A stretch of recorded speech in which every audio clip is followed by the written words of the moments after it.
Nessa noite eu comecei a escrever e falei assim: Deus, faz o que for preciso, mas me leva de volta para o centro da tua vontade, porque eu não sei aonde que eu me desconectei do teu propósito, mas eu tenho certeza que o que eu estou vivendo não é o teu propósito para mim. E fui dormir chorando e acordei com uma dor muito forte no abdômen, vomitando sangue. Antes de começar a vomitar, eu achava que estava nascendo bebê. Fui para a maternidade. Chegou lá, o vômito. Aí falaram que não era o bebê. Não tinha dilatação, não tinha contração. E aquele vômito demoraram muito para me ajudar, porque me colocaram numa ambulância e fui para outro hospital. 4 dias, vomitando, vomitando, e uma dor insuportável. E todo mundo falava que não podia fazer exame evasivo, porque estava com o bebê já com 8 meses. E não sabiam o que era, achavam que era uma gastrite, uma úlcera, um não sei o quê. Eu só sei que demorou muito. E a verdade é que meu intestino tinha rompido, tinha um rompimento muito grande por causa da bariátrica. Já tinha 5 anos que eu tinha feito a bariátrica, mas foi uma complicação da bariátrica, porque na bariátrica tem uma alteração no intestino, no meu caso que eu fiz a capela, que eles deixam um estômago excluído, grampeado, que é tipo 90% do estômago da pessoa, e um estômago pequenininho, que é o que você usa para comer, com um anel ainda que eu tenho, restritivo no meio. E aí você come nesse pequenininho, desse grande vem o suco gástrico com as enzimas, e nesse Y o alimento se encontra com as enzimas no intestino e digere no intestino. Só que esse Y... rompeu.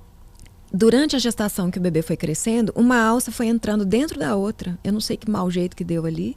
O pessoal chama de... né? Foi apertando ali, ele foi se procurando um caminho. O pessoal mais simples chama de nó nas tripas. A minha avó, por parte de pai, teve nó nas tripas, viu, gente? Então é isso. Nó nas tripas é quando o intestino dá um nó, ou no caso da bariátrica, uma alça foi... Nisso que foi empurrando, uma foi entrando dentro da outra. E os médicos chamam isso de invaginação da anastomose, entero-entero. Necrosou aquela área, apodreceu, vai se desfazendo, né? Vai se desfazendo, e eu estava já vomitando um líquido fecal, era sangue com fezes. Então você imagina, demorou para descobrir o que estava acontecendo, aquilo foi se espalhando no meu abdômen. Foi virando uma infecção. Foi virando uma infecção generalizada. Eu me lembro que no 4º dia que eu estava lá, eu já estava sem saber nem meu nome, de tanta dor, era uma dor mesmo muito forte. Que a minha obstetra, que tinha feito todo o meu pré-natal, tinha viajado, era um feriado, era dia das crianças, era no dia 10 de outubro. E o celular desligado. Então eu fui para um hospital pelo plano de saúde, no Rio de Janeiro, uma cidade que eu não conheço ninguém. E seu marido na época viajando? Ele tinha acabado de chegar e foi para a maternidade comigo.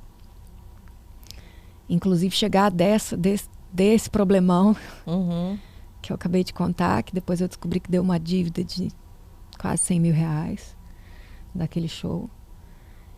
E aí eu lembro que o obstetra que o plano escolheu, eu não conhecia ele, entrou no quarto que eu estava e falou: mamãe, seu bebê vai nascer hoje. E essa é a minha última lembrança, eu não lembro de mais nada. Porque eles resolveram tirar o bebê para descobrir o que estava acontecendo. Para que também barriga. Não afetasse o bebê, exatamente. Né? Aquela infecção não... Na verdade, eles não tinham ideia que eu estava com infecção ainda, porque eu estava com dor, vomitando um negócio escuro.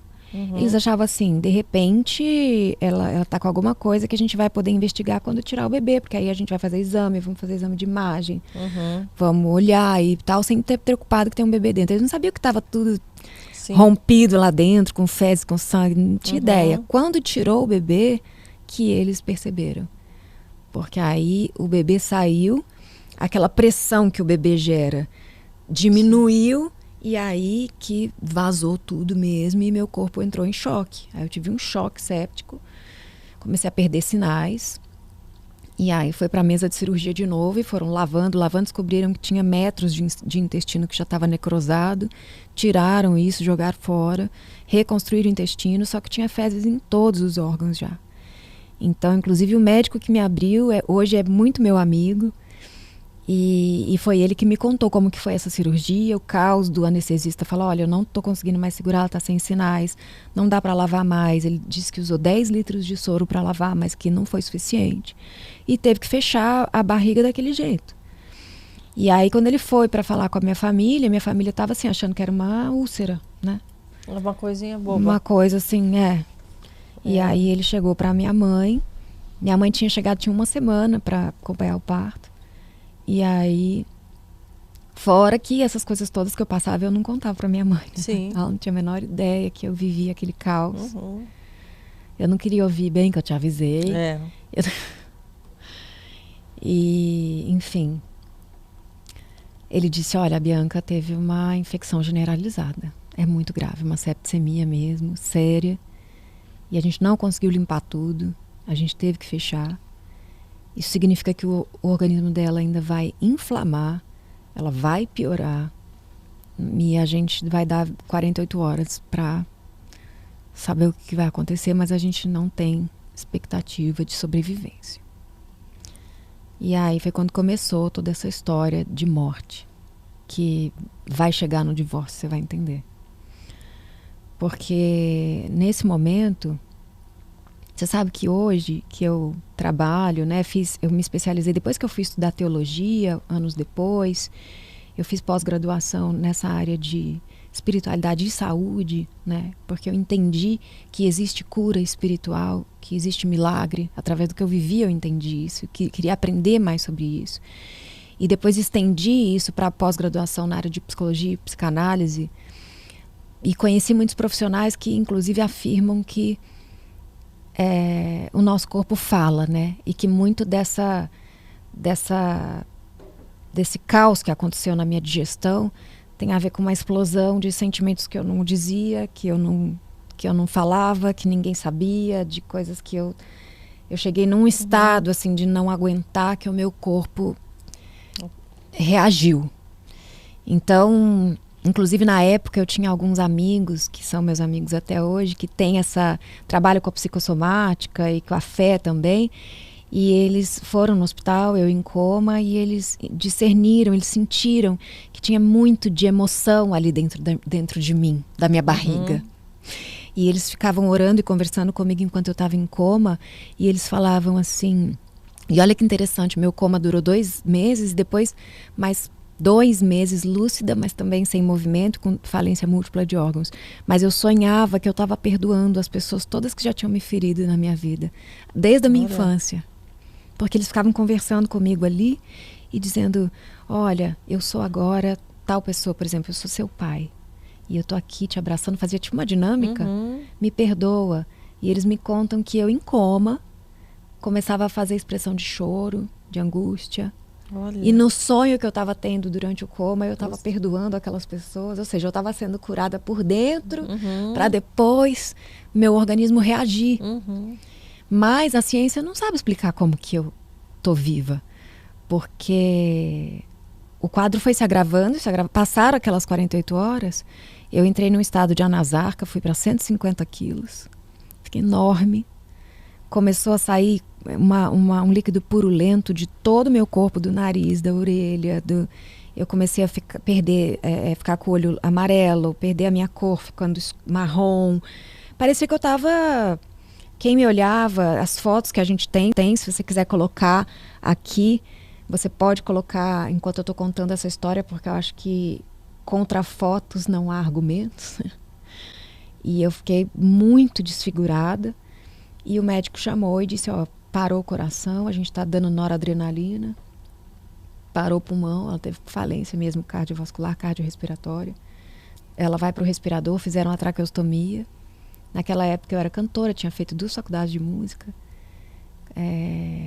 Minha vida era assim, cantar, eu achava que aquele era o único talento que eu tinha.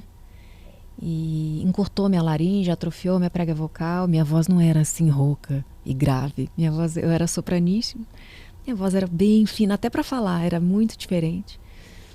Mas aquilo era para salvar a minha vida, então me colocaram no respirador. Minha mãe falou, nossa, ela é cantora, e a voz dela e tal. E o médico falou, não tem jeito, tem que fazer.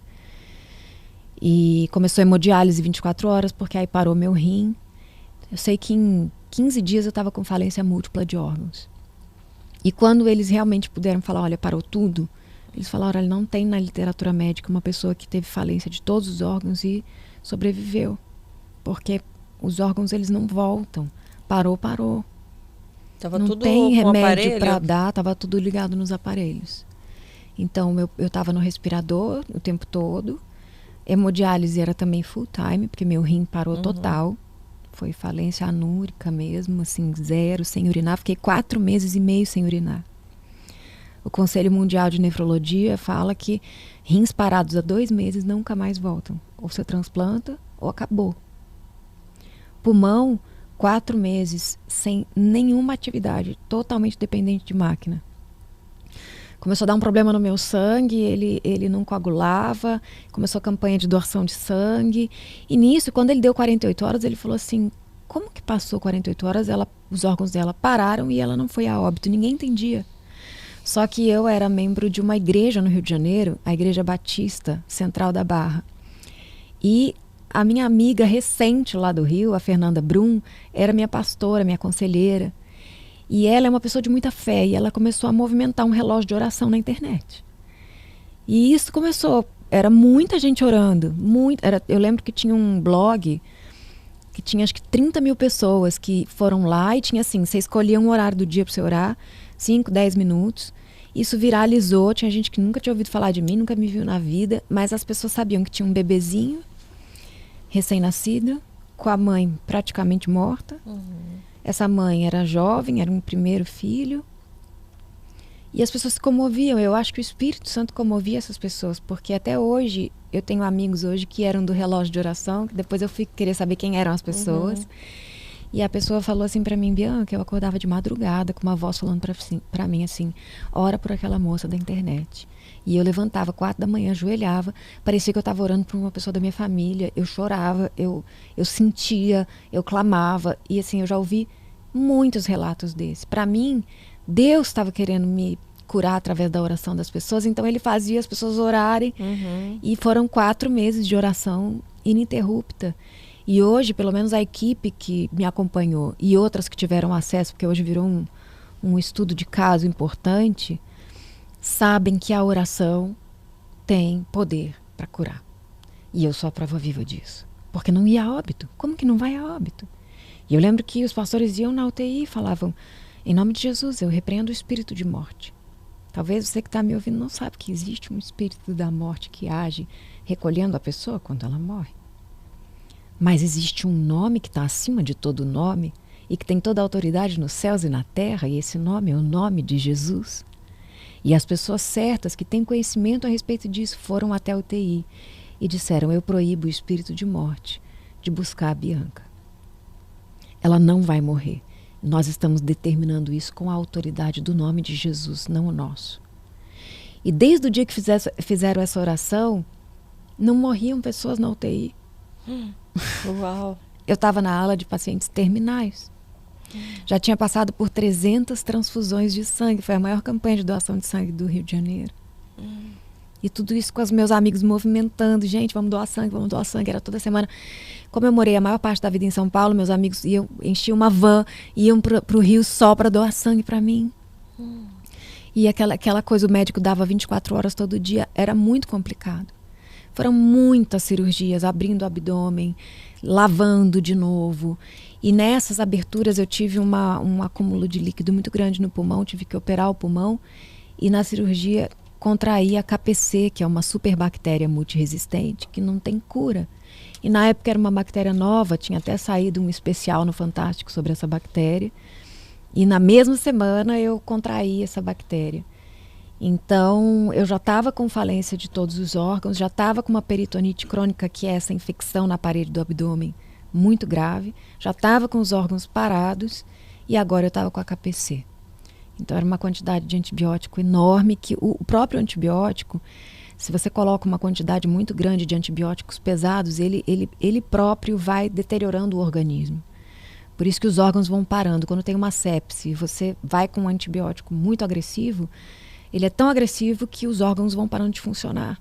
Então você é como uma quimioterapia, você está destruindo um problema, mas você cria outros. É uma luta pela vida.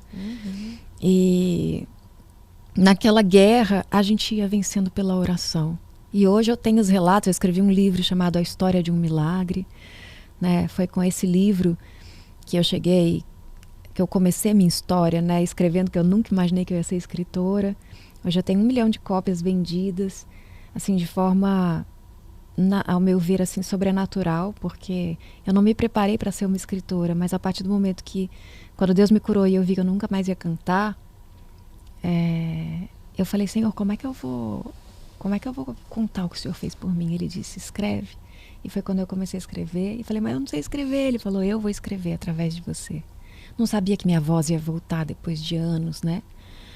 Mas um dia eles foram lá e deram ordens para os órgãos. Coração, volte a funcionar. Pulmão, volte a funcionar. Era um grupo de pastores. Estava a Fernanda, Eichla, o Jânio, que é um evangelista que tem uma autoridade, uma experiência tão profunda de cura. Jesus cura através da vida dele de uma forma muito poderosa. E estavam os pais da Eichla também. E quando eles começaram a dar ordem para os órgãos, eu já estava ali há 2 meses em coma, com mais de 20 cirurgias abdominais, cirurgia no pulmão, KPC, tudo. Totalmente desfigurada. Naquele dia, eles disseram que eu, no meio da oração, comecei a me debater, as máquinas apitarem. E chegou o chefe da UTI, que era ateu, e falou assim, vocês têm que ir embora, vocês estão fazendo ela passar mal. Mas estava uma glória de Deus tão grande naquele lugar, quando eles começaram a orar, começaram a cantar. A Eichla, inclusive, que é uma cantora gospel, você já trouxe ela aqui? Ela está agendada já. Tem que trazer, ela é maravilhosa. Ela me contou que depois, eu não conhecia ela na época, depois que eu voltei, muito tempo depois, eu conheci e perguntei como foi, ela disse, Bianca, eu não sei te explicar, eu cheguei naquela UTI porque a Fernanda me chamou. Minha mãe já tinha vencido uma sepse através da oração, então ela foi junto para levar mais fé ainda. E eu só sei que quando eu entrei, eu assustei quando eu te vi, porque você estava muito grande, muito escura. E era uma imagem que impressionava, que se a gente não tivesse com muita fé, a gente ia se enfraquecer ali. Mas era como se tivesse uma presença com você. A impressão que deu quando a gente chegou naquele box é que tinha algo te guardando ali que não tem explicação. Eu acho que eram as orações das pessoas, era a tua vida com Deus. Eu não sei. Eu sei que o Espírito Santo na hora me levou até o seu ouvido e eu comecei a cantar uma música no seu ouvido, ela falou pra mim. E aí ela disse que a música falava assim, Talita cumi. Tem um texto na Bíblia quando Jesus ressuscita a filha de Lázaro e ele fala, Talita, come. Ele dá uma ordem, menina, levanta. E ela escreveu essa canção exatamente sobre esse trecho da Bíblia. Talita cumi, levanta-te, menina, dos olhos de Deus. E ela, você imagina a Eichla cantando isso no meu ouvido. Aí eu até brinquei, falei, por isso que eu sonhei que tinham anjos lá naquele lugar e tal. E ela disse que começou a cantar, e a Fernanda começou a cantar junto, e de repente estava uma presença de Deus ali naquele box. E o Jânio veio e falou, pulmão, volta a funcionar, rins, volta a funcionar. E foi aquela explosão de poder ali dentro. Eles foram expulsos da UTI porque falaram que eles estavam bagunçando. E o Johnny falou, Bianca, ele até fala em algumas entrevistas, eu nunca me comportei assim dentro de uma UTI, eu tô acostumado a orar por enfermos, é proibido, você tem que ter... Só que a presença de Deus foi tão forte que a gente ficou tomado. Quando eu vi, eu tava falando cheio de autoridade para os órgãos voltarem a funcionar. E foi incrível. E olha que interessante. Eles foram embora. Só que eles foram embora com uma convicção tão grande de cura. Mesmo que não foi ali na hora. Eu abri o olho, sentei e falei, gente, tô ótima, vamos embora. Não foi assim. Pelo contrário. Começou a apitar tudo, aquele caos no box, a UTI, vem a enfermeira, vem isso, vem aquilo, eles foram embora. De repente, de madrugada, eu tive uma parada cardíaca. Fui reanimada, passou 10 minutos, eu tive outra parada cardíaca. Foram 18 minutos de parada cardiorrespiratória, ou seja, não tinha mais esperança nenhuma. Os médicos, foram 2, 3 médicos homens ali massageando para eu voltar.